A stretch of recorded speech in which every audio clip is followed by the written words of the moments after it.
अस्सलामुअलैकुम। आज इस वीडियो में मैं आपको दिखाऊंगा एक complete spare parts autos and motors का सॉफ्टवेयर विद एफपीआर इंटीग्रेशन। इसमें हमारे पास सबसे पहले आता है मास्टर, जिसके अंदर आता है master group of count, title of count, company, category और आइटम प्रोफाइल। सबसे पहले हम ग्रुप ऑफ काउंट को समझेंगे। ग्रुप ऑफ काउंट को ओपन किया, यहाँ पे फुल व्यू किया तो ये हमारे पास ग्रुपिंग आ गई है। हमारा डेली का जो कैश बुक होगा यानी कि हमारा कैश वो होगा कैश बुक में 01 ग्रुप में। उसके अलावा अगर कोई बैंक अकाउंट हम बनाएंगे वो बनेंगे 01 ग्रुप के अंदर। पेबल्स यानी कि जो हमारे सप्लायर्स होते हैं वो हमारे सप्लायर्स भी कह सकते हैं, हम वेंडर्स भी कह सकते हैं, वो सारे बनेंगे 04 के अंदर। 05 में हमारे आएंगे रिसीवेबल्स यानी कि कस्टमर, वर्किंग कस्टमर्स। उसके अलावा हमारे एम्प्लॉयज़ आ जाएंगे 48 में, फिक्स एसेट 49 में, इन्वेस्टमेंट आएगी 50 में, परचेज़ और सेल के अकाउंट्स ऑलरेडी बने हुए हैं बैक एंड वर्किंग के लिए, और एक्सपेंसेस हमारे सारे बनेंगे 98 में।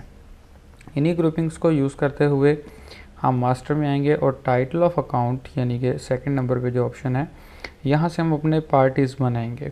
यहाँ पे हमने ऐड किया तो यहाँ पे मैंने कोड दिया 04 यानी कि हमारा ग्रुप का कोड। अगर मैं सप्लायर बना रहा हूँ तो 04, अगर कस्टमर बना रहा हूँ तो 05। तो मैंने यहाँ पे दिया 040001, लास्ट पे 00। 0001 से मुराद है ये जो 4 डिजिट्स हैं ये पार्टी कोड है, यानी कि पहली पार्टी बना रहा हूँ, और लास्ट पे हम 00 ही लगाएंगे। एंटर किया, यहाँ पे नेम आ जाएगा। फॉर एग्जांपल यहाँ पे मैं चंगान के नाम पे ही पार्टीज़ का नेम बना देता हूँ, या कोई भी नेम हो सकता है, अली हो सकता है, हमज़ा हो सकता है, जो भी आपका सप्लायर है उसका नेम दिया, उसका एड्रेस दिया, ठीक है, उसका फ़ोन नंबर वगैरह सारी डिटेल्स दी। उसका ओपनिंग बैलेंस आ जाएगा कि उससे पैसे लेने हैं या देने हैं। अगर पैसे लेने होंगे तो डेबिट होंगे, अगर देने होंगे तो क्रेडिट होंगे। तो मैंने यहाँ पे लिखा, मैंने 20,000 अली का देना है, वो अमाउंट क्रेडिट में लिखी, एंटर किया और सेव कर दिया। रिटर्न बैक किया। यही पार्टी अगर हमने देखनी होगी तो हम फाइनेंशियल रिपोर्ट में लेजर में जाएंगे, इंटर करके यहाँ पे थर्ड टाइम इंटर करेंगे, बाय नेम उस पार्टी को सर्च कर लेंगे, अली, इंटर किया, ओके किया, तो ये उस पार्टी का लेजर ओपन हो गया। अली का 20,000 क्रेडिट में है, हमने उनका देना है। इसी तरीके से अगर हम कोई कस्टमर बनाते हैं या कोई अगर हमारी इन्वेस्टमेंट है, कोई भी अकाउंट अगर हम बना रहे हैं उसका कोड देंगे ग्रुप का और 00 करके इंटर कर देंगे। इसमें 3 काउंटर्स ऑलरेडी बने हैं।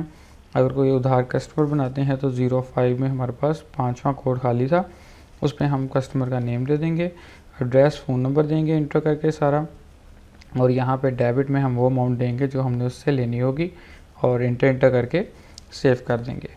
यही पार्टी को भी हम यहीं से लेजर में से देखेंगे। जब मेन चीज़ आ जाती है लेजर देखने के बाद हमने वोचर्स समझने हैं, कैश रिसिप्ट, कैश पेमेंट और DRCR। कैश रिसिप्ट से मुराद है कि जब हम कैश लेंगे किसी से भी तो रिसिप्ट वोचर बनेगा, वो ऑटोमेटिकली हमारी कैश बुक में कैश जमा कर देगा। तो यहाँ पे मैंने रिसीविंग वोचर बनाया, इंटर किया, कस्टमर का नेम दिया नुमान, यहाँ पे उसने नेम भी उठा लिया और उसका बैलेंस भी उठा लिया कि इससे कितना लेना है, 30,000। यहाँ पे मैंने लिखा कि हमें कैश आज मिला है 10,000, ये किस तरीके से आया है, कैश आया है, इंटर किया और सेव कर दिया। इसने 2 जगह पे एंट्री की है, एक तो कैश बुक में हमारे पास यहाँ पर 10,000 जमा कर दिए कि आज के दिन में कैश की रिसीविंग हुई है 10,000, यही हमारा कैश खड़ा है।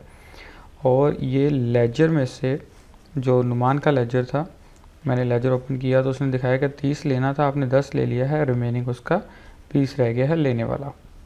इसी तरीके से अगर हम पेमेंट करते हैं किसी को कैश के थ्रू, बेशक वो सप्लायर को हो या कोई किसी भी एक्सपेंस को पेमेंट हो, तो हम करेंगे कैश पेमेंट वोचर, इंटर करेंगे। यहाँ पे उस एम्प्लॉय का, अपना सप्लायर का या फिर एक्सपेंस का नेम देंगे और यहाँ पर अमाउंट बताएंगे कि हमने कितनी पेमेंट आज दी है। मैंने कहा जी कैश दिया है 5,000, कैश पेड कर दिया, इंटर किया और सेव कर दिया।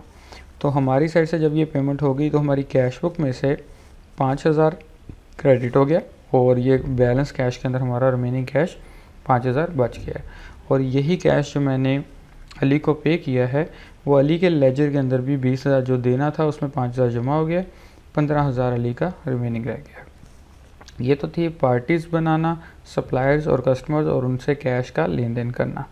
अब हम आते हैं परचेज़ और सेल की साइड पे। परचेजिंग के लिए पहले हम कंपनी, कैटेगरी और आइटम बनाएंगे। आइटम प्रोफाइल बनेगी तभी हम उसकी परचेजिंग कर सकते हैं और फिर ही उसकी सेल होगी। तो आइटम में आए, यहाँ पे कंपनी में आए, फुल व्यू किया, हमारे पास 1 नंबर पे चैंगन कंपनी ऑलरेडी ऐड है। अगर मज़ीद कोई कंपनी ऐड करनी है तो यहाँ से जस्ट ऐड करेंगे, कोड ऑटो आएगा, नेम दे के सेव कर देंगे। कैटेगरी में आएंगे, कैटेगरी में ऑलरेडी जैसे ये हमने डिफरेंट इसकी कैटेगरीज ऐड की हुई हैं, तो इन्हीं कैटेगरीज को अगर यूज़ करना है तो इसी में से यूज़ कर सकते हैं। अगर न्यू बनानी है तो जस्ट ऐड करके न्यू कैटेगरी ऐड कर देंगे। उसके बाद आ जाएंगे मास्टर में, आइटम प्रोफाइल में। आइटम प्रोफाइल में हमारी न्यू प्रोडक्ट ऐड होगी। फुल व्यू करने पे हम अगर देखेंगे तो हमारे पास यहाँ पे दिखा रहा है 4600 आइटम्स ऑलरेडी चंगन कंपनीज़ की ऐड है हमारे पास। ये सारी हमारी प्रोडक्ट्स ऐड हैं। अगर इन्हीं में से कोई प्रोडक्ट को सेल करना है या परचेज़ करना है तो हम डायरेक्ट परचेज और सेल कर सकते हैं। अगर कोई न्यू प्रोडक्ट ऐड करनी है तो आइटम प्रोफाइल में जाके ऐड करेंगे। उस प्रोडक्ट का अगर बारकोड है तो उस बारकोड को स्कैन कर लेंगे, या मैनुअली हम अपनी मर्ज़ी से भी मिनिमम 4 वर्ड का कोई भी बारकोड बना सकते हैं। वो करैक्टर और नंबर्स दोनों पे मिक्स हो सकता है। तो ये मैंने कोड दिया M001, एक जर्नल कोड दिया, और मैं इसको कह देता हूँ ये हमारा कोई भी एक प्रोडक्ट बना देते हैं। जैसे कार की हम कह देते हैं कार ऑयल, ठीक है। ये जस्ट मैंने एक नेम दिया प्रोडक्ट को, जो कार ऑयल 1 लीटर है, ठीक है। इंटर किया, वेट ग्राम छोड़ देना। इसका हमने सेल रेट में आके हमने बताया कि हम कितने में सेल करते हैं, 2000 में। हमें कितने में आता है, हमें आ रहा है जी 1500 में फॉर एग्जांपल। और स्टॉक में हमारे पास ऑलरेडी कितना पड़ा है, हमने कहा जी 10 पीस पड़े हुए हैं। इंटर किया, पूछ रहा है कैटेगरी कौन सी की ये प्रोडक्ट है। इंटर करके हम उसकी कैटेगरी सेलेक्ट कर लेंगे, जो भी कैटेगरी होगी। इंटर करके कंपनी देंगे चंगन की, और इंटर करके यहाँ पर वो कहता है कि सप्लायर कोड, जो आपका सप्लायर है वो आपका कौन सा, यानी कि आपके अपना इन्वेस्टमेंट है या आपकी दूसरी किसी और पार्टी के नाम से आपने ये स्टॉक रखना है। तो हमने सप्लायर कोड यही रहने दिया 01022। इंटर करके यहाँ पे टैक्स रेट हम बताएंगे कितने % टैक्स पे हमने इसको सेल करना है। 17% बता के इंटर करके सेव कर देंगे। तो ये हमारी प्रोडक्ट ऐड हो गई।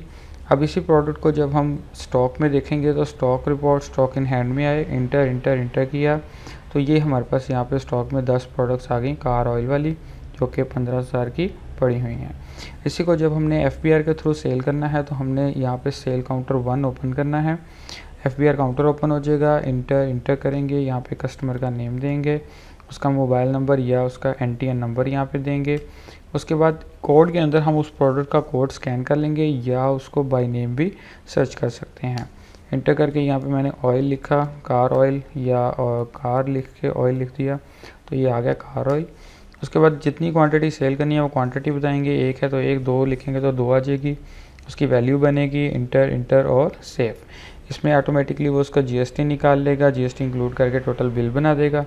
जब हम इस बिल को प्रिंट करेंगे तो ये रिकॉर्ड जाएगा FBR के पास, वहाँ से एक बिल नंबर बन के जनरेट होके आएगा, उसको हम इंटर करके प्रिंट कर देंगे। अगर इसको हम डिस्प्ले ऑन स्क्रीन करते हैं तो वो शो भी करवाएगा स्क्रीन पे, और यहाँ पर हमारा इनवॉइस नंबर आ जाएगा। अभी ये एरर दे रहा है क्योंकि ये मेरा सिस्टम इंटीग्रेट नहीं है, मैं एक डेमो वीडियो बना रहा हूँ।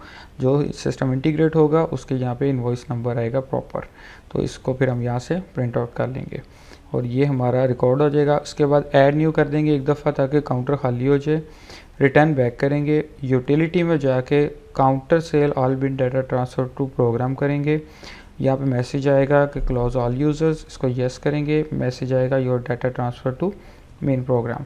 ये जब हम ओके कर देंगे उसके बाद हम अपनी सेल रिपोर्ट्स भी चेक कर सकते हैं। डेली खोल लें, डेट दे दें एग्जैक्ट, जिस दिन की भी रिपोर्ट देखनी है इंटर ओके करेंगे। आपको दिखाएगा आपने कौन सी कंपनी की कौन सी प्रोडक्ट कितनी सेल की हैं, कितनी वैल्यू की हैं। इसी तरीके से सेल में customer wise, item wise, profit and loss wise सारी रिपोर्ट्स आएंगी। अगर GST की रिपोर्ट देखनी है तो GST आउटपुट रिपोर्ट ले लेंगे, तब भी डेट देंगे एग्जैक्ट, और यहाँ पर भी सेम एग्जैक्ट डेट देंगे और 2022 इंटर, और यहाँ पे डेली सेल टैक्स रिपोर्ट ले लेंगे। यहाँ पर भी वो आपको पूरी डिटेल दे देगा कि क्या डेट थी, क्या NTN था, क्या इनवॉइस नंबर था, कौन सी प्रोडक्ट कितना सेल की है, कितना आपने उस पर GST वहाँ पे पे कर दिया हुआ है। ठीक है, इस तरीके से यहाँ पे आपका सारा सेल की रिपोर्ट्स आ जाएगी। Stock report, stock in hand जब आप देखेंगे तो जो प्रोडक्ट आपने 2 सेल की हैं वो ऑटोमेटिकली स्टॉक में से कम हो जाएंगी। अगर इसी प्रोडक्ट को दोबारा मज़ीद ख़रीदना है तो परचेज़ में आके हम परचेज़ इनवॉइस करेंगे, इंटर करेंगे, सप्लायर का नेम बताएंगे, जैसे अली हमारा सप्लायर था। इंटर करके पार्टी साइड से जो इनवॉइस आती है वो बिल नंबर बताएंगे, यहाँ पे प्रोडक्ट का नेम बताएंगे और आगे क्वांटिटी बताएंगे, जितनी क्वांटिटी हमने ख़रीदी है मज़ीद उसका रेट, इंटर करके इसको सेव कर देंगे। तो ये ऑटोमेटिकली परचेज़ रिपोर्ट में आ जाएगा। सारी reports, daily purchase, supplier wise सारी रिपोर्ट्स देख सकते हैं। अमाउंट पार्टी के लेजर में चली जाएगी क्रेडिट में, और स्टॉक के अंदर हमारा स्टॉक ऑटोमेटिकली अपडेट हो जाएगा। हमारे पास 8 थे, हमने 20 और ख़रीदे हैं, तो हमारे पास टोटल पीस यहाँ पे 28 हो गए हैं। तो इस तरीके से हम अपनी प्रोडक्ट्स भी ऐड कर सकते हैं, उसकी सेल्स भी होंगी जीएसटी के थ्रू, परचेजिंग भी होगी और पार्टीज़ के लेजर भी मैनेज होंगे। यहाँ पे मैंने लेजर देखा अली का, तो वही जो मैंने अभी उससे परचेजिंग की है 30,000 की, वो भी उसके नाम पे जमा हो चुकी है कि अब हमने उसका टोटल 45,000 देना है।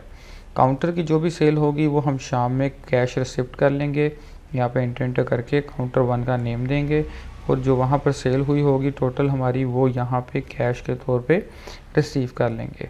और ये सारी सेल भी हमारी कहाँ पे फाइनेंशियल रिपोर्ट में कैश बुक के अंदर जमा होके आ जाएगी।